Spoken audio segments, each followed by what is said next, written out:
Hello, ladies and gents, and welcome to quite possibly the greatest low elo legend game yet, or of all time. I don't know exactly how I'm going to title this because I haven't been able to get over my emotions. Now, the low elo legend series started a year and a half ago. I dive into low elo. You could say average Age of Empires 2 players, but really the most exciting thing for most viewers are the players who don't have a lot of elo, because that reminds them of how they would play or did play or still play. I don't really know. And so as I introduce this one, we have Red named Flipcake. Flipcake doesn't have an elo. I tried to look him up. There's no information on Flipcake. So Flipcake is not playing ranked games anyways. And when this was submitted, the player who submitted the game also has no elo, but says at the time it was 633. So 633 is the reference point. It said Flipcake ? This game was actually suggested to me on the Age of Empires 2 subreddit. And I'll have more to say about that, but I want to say thanks for showing up. And a Merry Christmas to everyone. I'm actually uploading this on Christmas, at least for me. You guys mean a lot to me. I love how people look forward to casting games. And I was really scared that this game was going to live up to the expectations of people's comments on that subreddit post. So, as you can see, Red found out that Khmer can build farms before having to place a mill. Never saw this before. Usually players will go for their goats right away, but Red already has 3 farms, and Red is chopping these straggler trees. Very famous strategy. Chop the straggler trees so you don't have to place a lumber camp. Ka-ching, ka-ching, profit. Both players right now do have a minute of TC idle time, but overall for 2 players that apparently at this moment are not ranked, pretty good play. All right, pretty good play.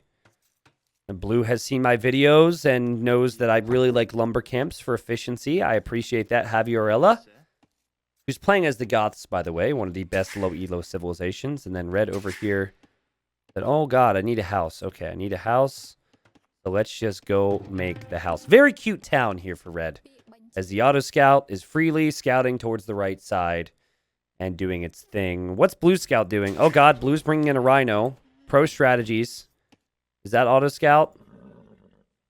I'm not sure. It's not really going. Yep, it's auto scout. So here's the deal, guys. I remember when auto scout came out, and a lot of people, myself included, were just like, oh, they're dumbing down the game. They're making it easier to play.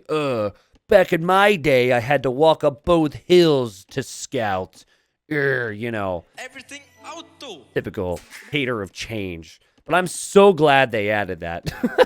Because ever since getting into low elo legends, I realized and I remember now, this game is tricky. These players are probably playing without hotkeys or without great game knowledge. And APM, it's a tricky game to play. And having that scout automatically do its thing, I think, is really important. So they can just look at their economies. That seems to be the case. But actually, as I look at Blue scouting now, this might actually be manual. It's kind of taken a wild turn over here. So I guess I'll keep you updated. This game is not going to have a lot of aggression. We'll have a lot to talk about as far as their economies are concerned. I don't think Red is going to take the rhinos. I mean, Red hasn't even taken the goats fully. Red's all about the farms here, baby. All about the farms. But I just wanted to take a moment. I know Thanksgiving is technically the day of thanks, but I wanted to take a moment and just say thank you to the Age of Empires 2 community. This is a bit of a special upload for me, because I'm pretty much casting it due to the Age of Empires 2 subreddit. And I remember the first day I discovered Reddit was even a thing. It was 2015. I had uploaded a video. It was the Viperverse Magical. And it was my first video to ever cross 1,000 views. I maybe had 200 or 300 YouTube subscribers at that time. And the first dozen or so games I casted were just Viper games, because it was the biggest player in the game. And I wanted to see kind of what he was up to. And that's what I did when I started casting. I downloaded a bunch of games. Nice farm placement, Red. And someone posted it on the subreddit. And I saw a comment.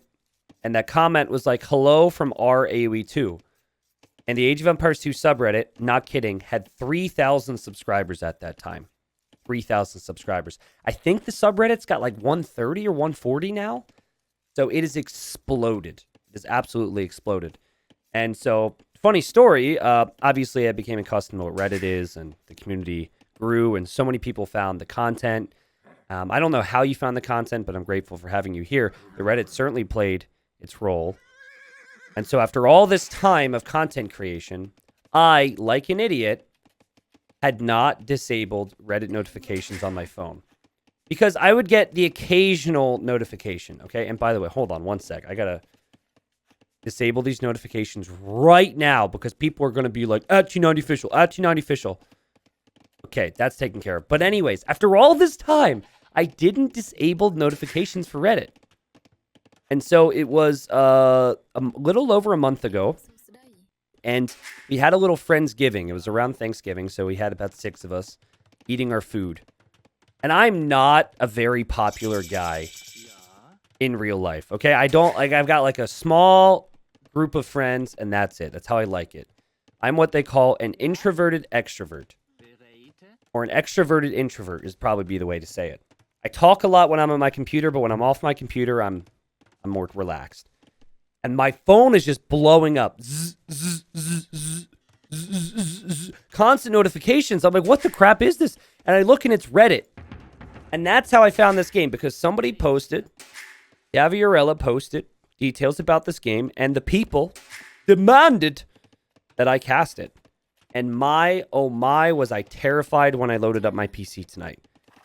Because I promised I would do it without seeing the game, which is a recipe for disaster, because it's very common for someone to say, OMG, my game was amazing, and then have me load up the game and have the game be absolute trash. Like right now, Red has a 22 villager lead. Red is very far ahead. Wait, I'm dumb. Sorry, let me rephrase that. He has a 9 villager lead. That's more accurate. Which is a huge lead. He's on the way to feudal. He's got double the amount of consistent food income. He's just in a good spot. So I'm here to tell you this game is actually legendary. So keep an eye out, and thank you to the people who mercilessly tagged me. Thank you to everyone for just the interest. I know it sounds ridiculous, but I don't take the amount of people who have interest in seeing my games, or not seeing my games, but seeing my cast for granted. So let's get an update on what Blue's up to, okay? This, to me, looks like manual scouting from Blue. So I have to give Blue some credit, because I do not believe this is actually auto-scout. This looks like someone has just zigzagged the scout all over the map. So credit to you, my friend, for doing this. And I'm actually going to look at the APM graph. And yep, look at the military APM. See, you can see that Red has put 0 effort or control into the scout, and that Blue has done so. That is 3 effective actions per minute with the scout, which I suppose is fairly decent. That's probably just a bunch of waypoint clicks, and then the Blue goes back to doing what Blue does best, which is I'm not sure yet. I'm not really sure yet. Goths, so probably infantry. The Blue got the wood upgrade, even making a second lumber camp, which I really like to see. But the truth is, Blue is just kind of new to this and very much struggles with the basics. It's just the reality. I don't mean to be harsh here. I just want to speak the truth to the people. And we're at 15 minutes. Blue's at 15 villagers. Is getting wheelbarrow. Has the wood upgrade, so that's fine. But 4 farms is kind of a worrying sign for someone who is up against an opponent who has the more efficient farms and who has kept that TC working a whole lot more. Doesn't really seem like either player is aggressive either. The Red's auto scout is currently moving around. Blue made 1 militia, but this is what we call the protector of the realm. It's actually what we call my very fat and chubby cat. We call him the protector of the realm. But he is, much like this militia, very ineffective against any threats. And largely unthreatening as well.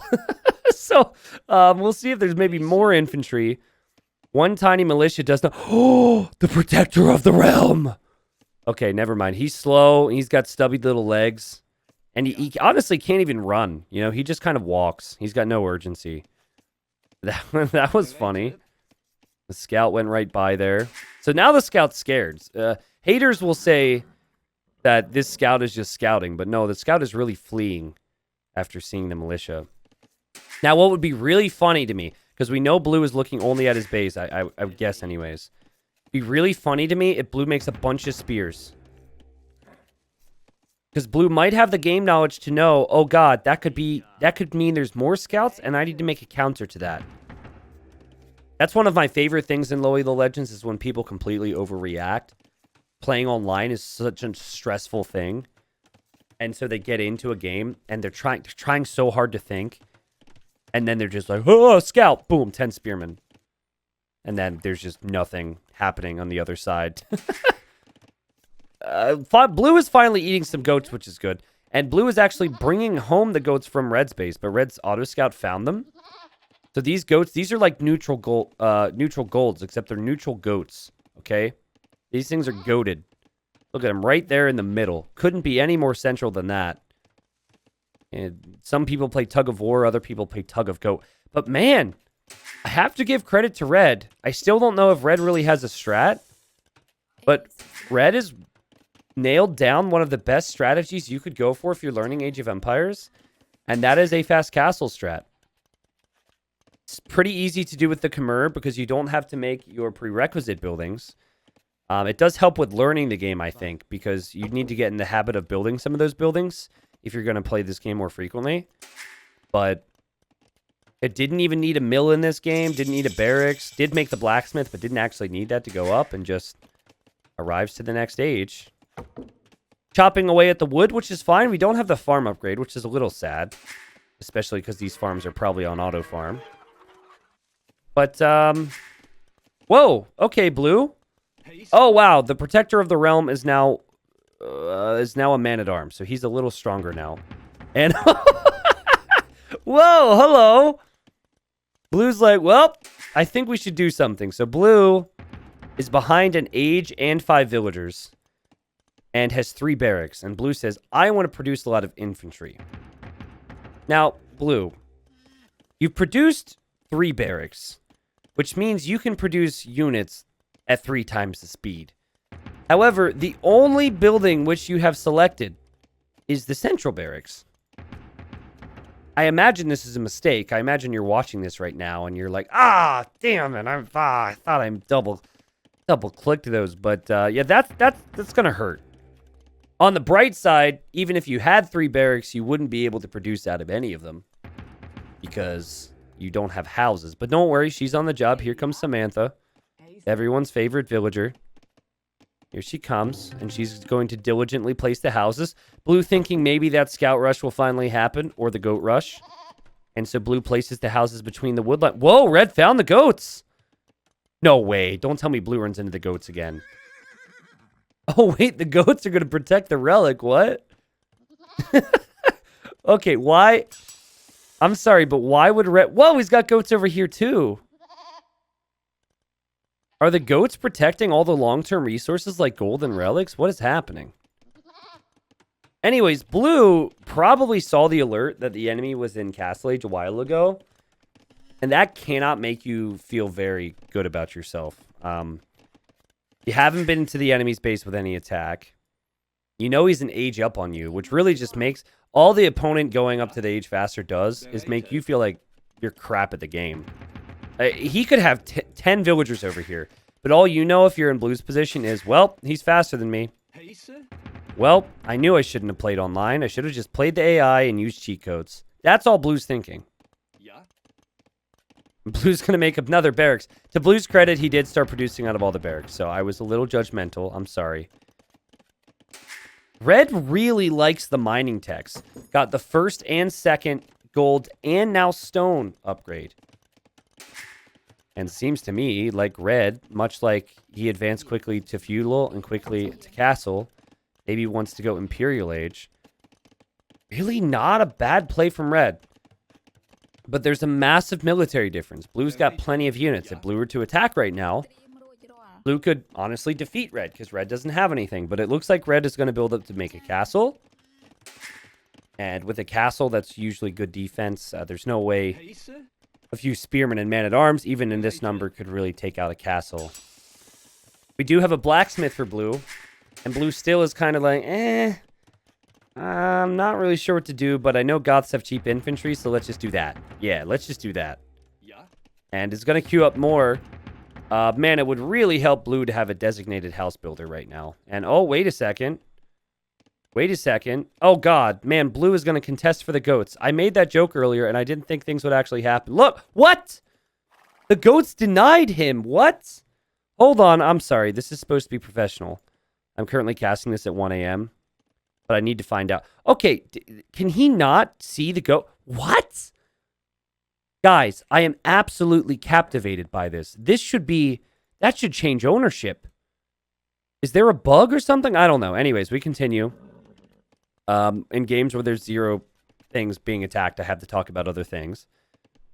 It's just weird to me how blue moved it close to the goats and then he ran back. It's like he saw that and then they didn't switch to his color. I don't know. 2 villagers to build the houses this time, which is twice as fast as before. And red is currently on the way to imp. And red, also with the whole line house technique, is going across the map there. And red's going to drop a castle. So everything is looking pretty good for red. I have no clue what red will do in imp, but everything's looking pretty fine. And blue, uh-oh, auto scout came in. And the military, they were not about that. And so now blue, for the first time, will move his military out, and he is getting forging, which is the Feudal Age attack upgrade. Now, it'd be a great time to remind everyone that the economy for red is incredible. It is so much stronger than blue. But if there is any positive to this situation, blue has military more than just a scout. And Goths have very cheap military, so you don't need to have as good economy to make this.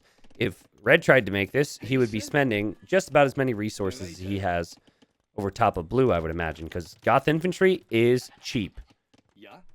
If you were to have, this is the Walmart civilization. That might not appeal to all of my audience around the world, but you want cheap stuff in mass, go to like Walmart or something. I don't know. I try and stay out of Walmart personally.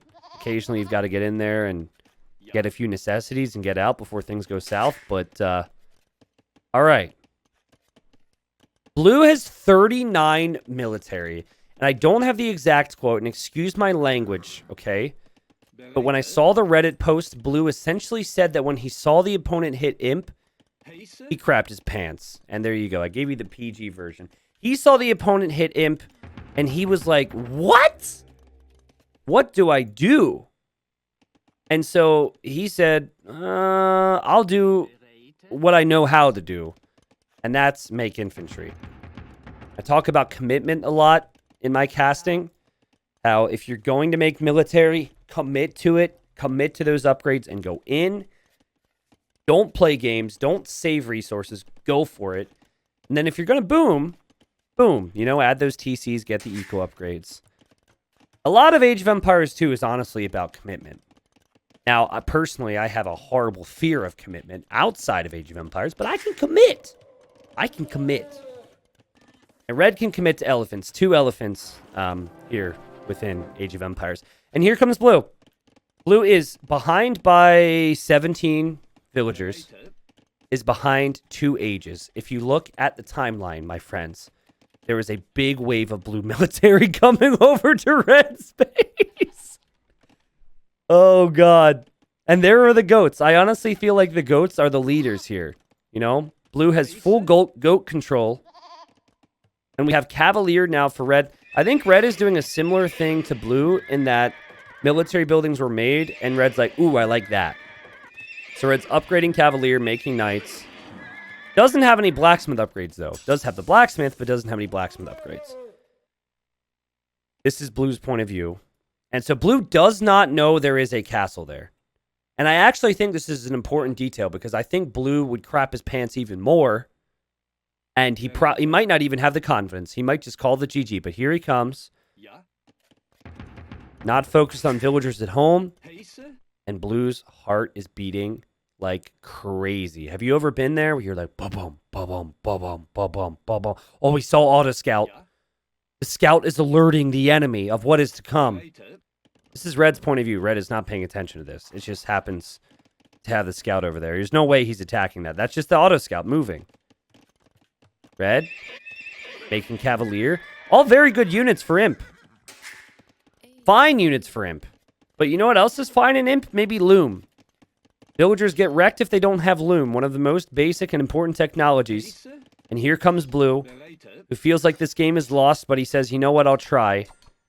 We don't have the town bell noise with our casting program, but we'll just go ding, ding, ding, ding, ding, as all the people hop into the houses in the town center. Not a single villager is working for Red, as it is his turn to soil his pants. We got to stop talking about poop. This TC is the target for Blue. With man-at-arms and spearmen. Feudal Age against the Imperial Age. And he probably can't believe his eyes. He's got control of all the goats. He's got the home goat control, the neutral goat control, and Red's goat control. And the spearmen are actually doing an incredible job here, as the man-at-arms seem to be doing just enough at bonus damage. Not bonus damage, just damage against the TC. I mean, that town center does fire arrows, but I'll tell you what, there's not enough arrows in those villagers' hands inside the TC to save this one. At Red, he doesn't have any more military. He doesn't have any more gold because all of his villagers are hiding inside of houses.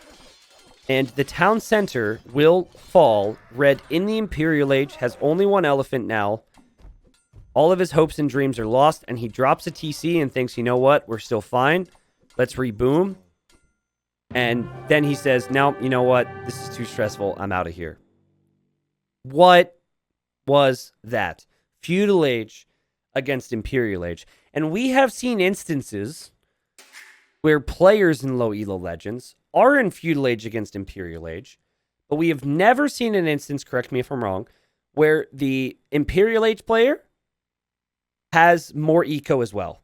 Like, that's normally what is the separator. Normally, the Feudal Age player has 15 or 20 more vills, and the guy's gone imp, but doesn't have eco. Red actually had eco here. Red collected more of every resource, but he just invested it into imp and then into expensive units that just got outmassed. And this was the screenshot on the subreddit. This is why everyone was like, T90, T90, T90 all the time, because I mean, it was ridiculous. People just couldn't believe it. And Blue said that he basically just thought he was dead, made a bunch of military, and just went in. It was an incredible, incredible game. So thank you, RAWE2. Again, you guys mean so much to me. I've been doing this for so long, and it's so cool how, like, I mean, let's be honest. Some of you have got a bit tired of me. It's only natural when someone talks this much, but it's cool how you guys still are down to love Age of Empires 2 like I do and enjoy the content and suggest things. This was submitted within the T90 Discord. Small little plug if you want to talk to people, maybe play some games, or submit your own games. I can't make promises, but there's a game submissions channel within the T90 official Discord. Discord.gg/T90official if you want to join. But again, quality low elo legends and a Merry Christmas to everyone out there.